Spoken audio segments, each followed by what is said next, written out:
Have you ever wondered what it would feel like if your narcissistic mother finally apologized? I know it sounds like science fiction, but have you ever thought about it? If she sat down and said, honey, I was wrong.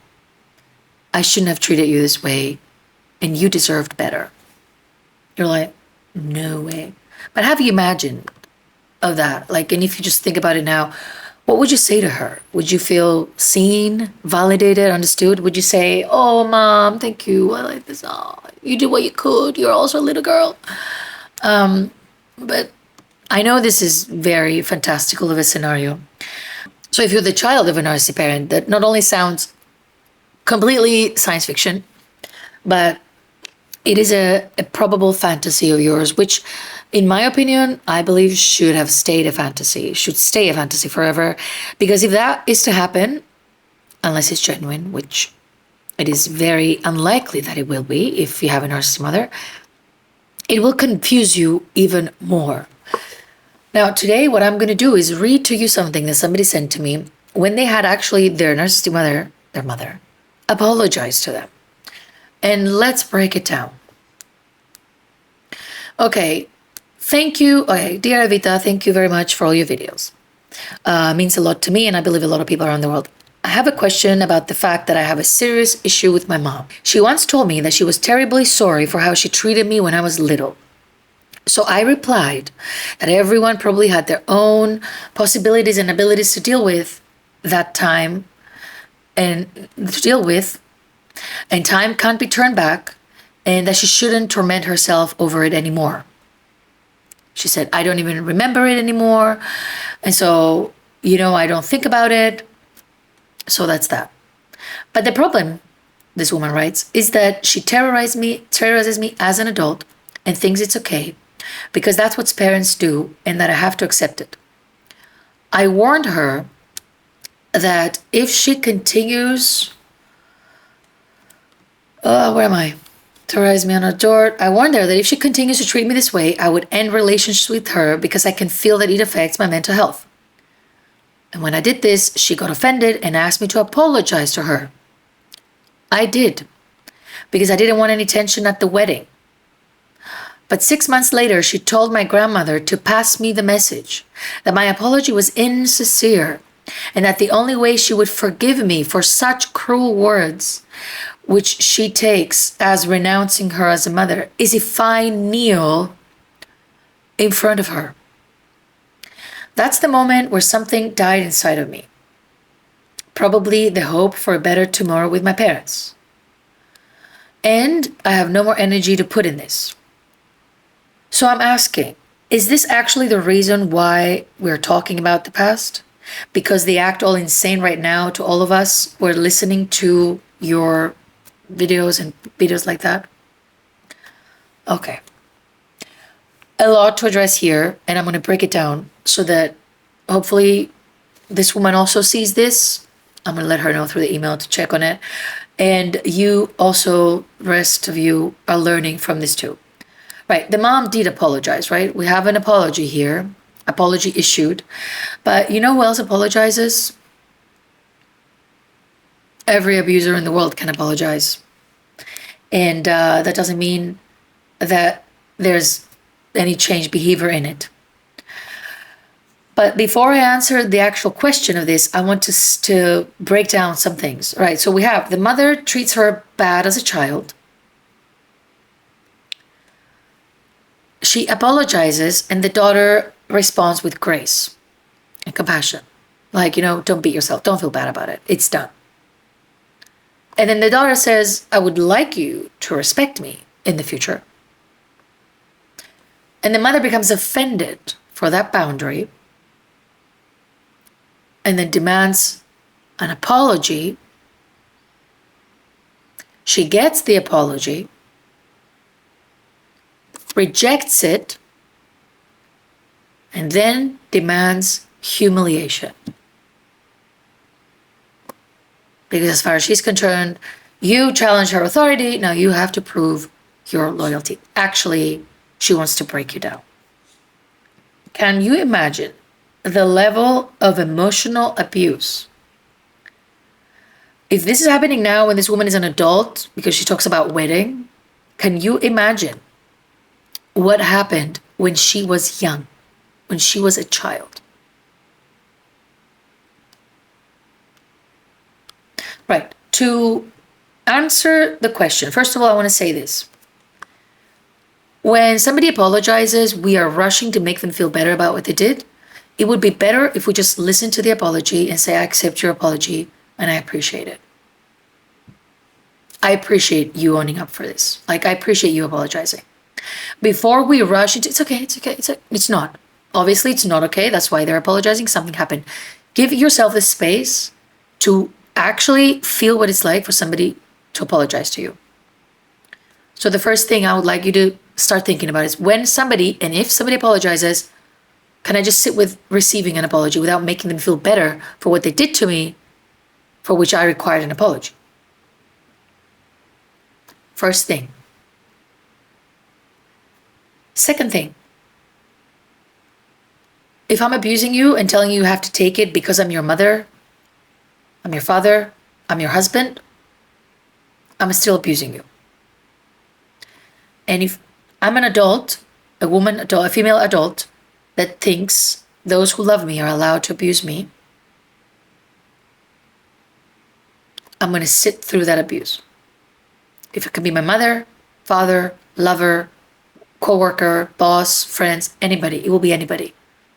Anybody who pretends that using their title of proximity gives them permission to abuse us, continue to do so. If we continue to conflate abuse with love and allow those who say that love us to abuse us.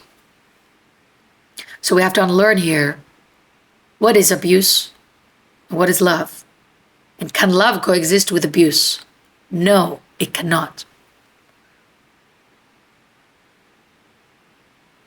If it's love, it's not abuse. If it's abuse, it's not love. If there's abuse within love, it's still abuse. We're leaning towards abuse. Not mistakes or some failings. There's a repair for that. There's apologies for that. There's all the things. We're talking about abuse. So we have to differentiate those things and understand them thoroughly in our bones to unlearn the fact that we believe that being loved equals being controlled and being abused. And someone's proximity to us, the more proximate they are, the more close they are to us, the more permission they have to abuse us. It actually should be the exact opposite, right? We would expect strangers to be nicer to us and nice in general, but the most expectations, we should have them from those closest to us. And that is firstly including our family. We should be expecting our parents to be nice to us and everybody that is close to us to respect us. Now, the other thing that I am seeing here, I'm just going to tell you what I see through this whole thing, and then, so that you can all just take what you can from this. Now, terrorizing you as an adult, unacceptable, but it tells me that you're still living like a little girl, afraid of this woman. So you're a grown woman going to get married, feeling like a little girl in front of this woman who acts like a monster. Next thing, you say, I warned her that if she continues to treat me this way, I would end our relationships. That's great. But that warning should only be done once, right? A lot of people fall into the trap of continuing to talk about their boundaries. If you continue to do that, I'm going to stop talking to you. Eventually, you just have to do it. You can just say it once, give them the warning. If you continue like that, but the next time they do it, you don't just say, by the way, if you continue, that's it. Then you act on it. But in my opinion, you're not ready for it. You must be scared to do it because she seems to hold a lot of power over you. Because these women are hijacking your inner space so much, and they're so violent with your emotional world. It feels like they took over your entire existence, and you don't think that you can escape her. It's like she's keeping you hostage in your own body.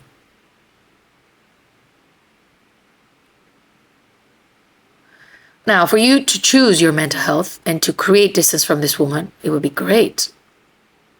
But you need to set some structures around how are you going to do it. Because if you just do it, one day you're like, I don't talk to her anymore. you're going to run back to her. She's going to find a way to bring you back. If she has the power, the audacity to ask for you to kneel at your ripe age of whatever it is, which I don't know, it means she's going to bring you back. So if you're thinking to really distance yourself from her and help yourself with in your mental health heal, you need to create some resources of how you're going to do that. You need therapy. You need to do some work. You need people to support you on this. Because your grandmother doesn't sound like she's supporting you either if she conveyed such a message instead of telling her daughter off for even saying it. Sounds like somebody's enabling that abuse to me. Now, as far as kneeling in front of this woman, don't do it. Never. Never. And instead of kneeling in front of this woman, I urge you to stand up, to look at yourself in the mirror and realize that you're not a little girl anymore.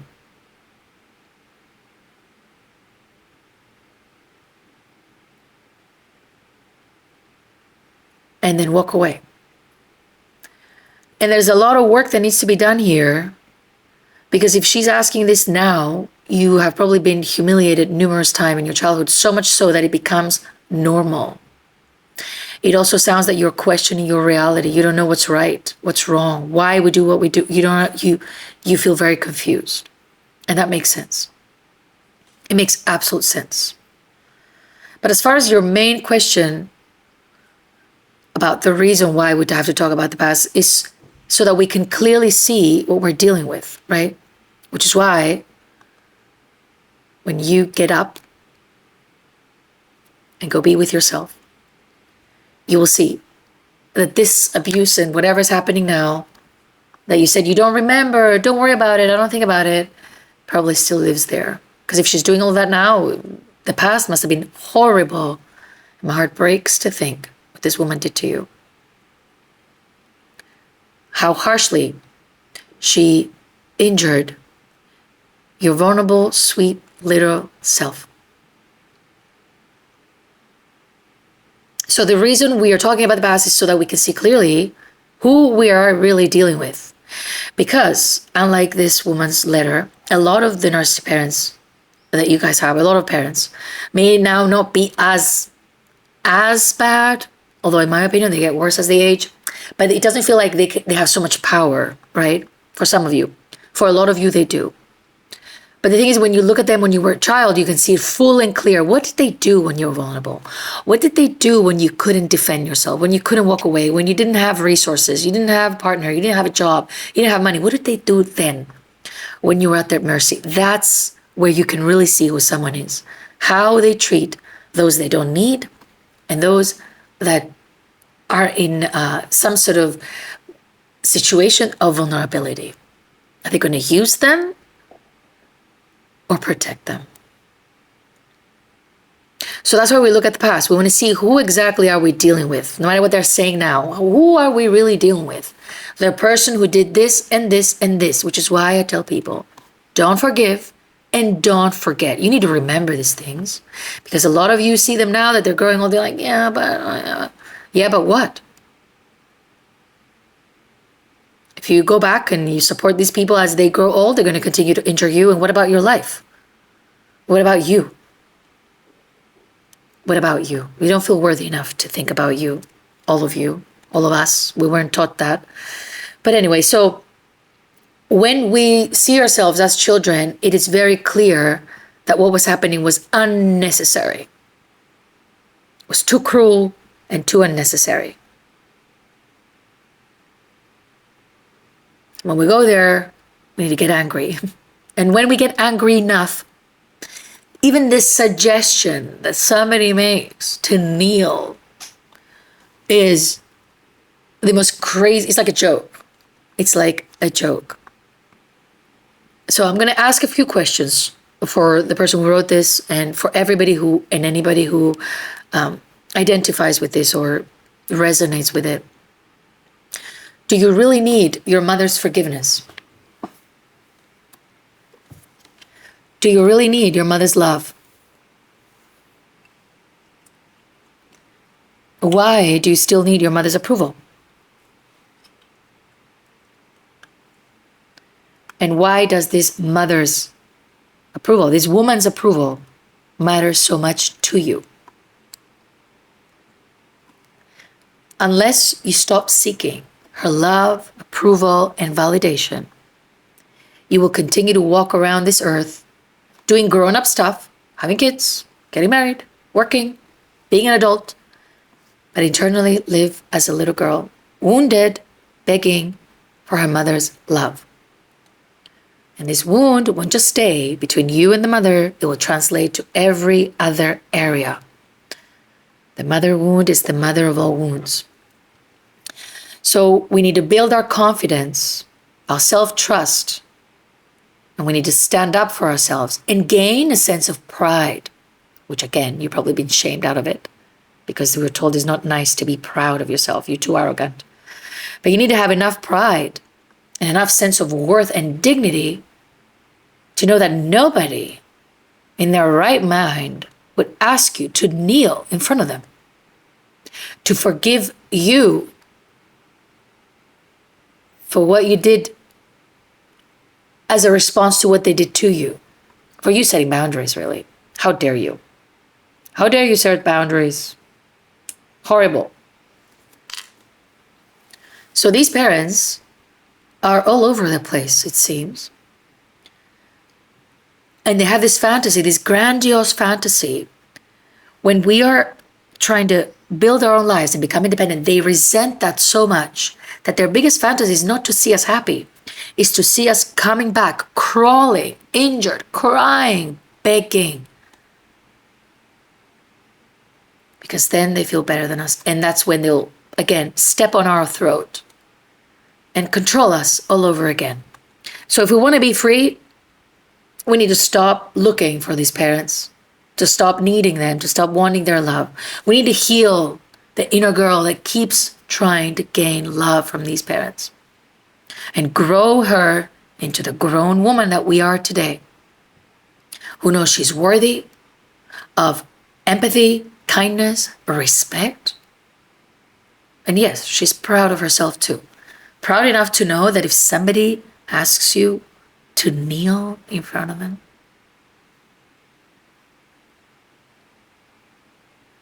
you deserve much better than this. You deserve a better treatment than this. My hope is that you will get to a place where you really know that. You truly know that. By how you're beginning to treat yourself, being around people that treat you in a respectful manner, auditing your life and seeing where in my life am I being treated similarly. Because if your mother treats you this way, there's a possibility more people treat you this way. And it's not your fault. This is what she taught you. So a good life audit, therapy, inner work, and pride. Pride in the worth that you have, in the inherent worth that you have.